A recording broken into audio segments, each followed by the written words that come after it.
salah satu komoditi yang seluruh Indonesia yang memicu kenaikan 0, sekian persen inflasi adalah beras premium.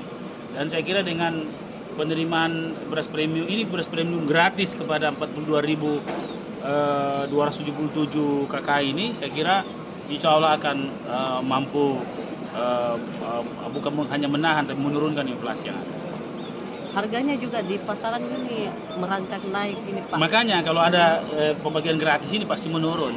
Apalagi stok kita cukup untuk sampai Desember.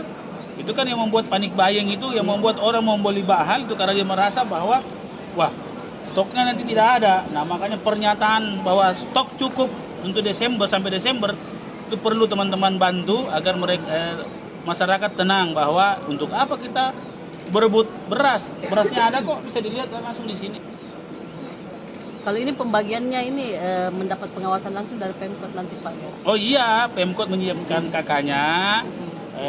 Sahabat tadi jasa memang ada sudah ditunjuk perum bulog yang kami dengan provinsi sebagai yang mengawasi semua. Pak, kalau terkait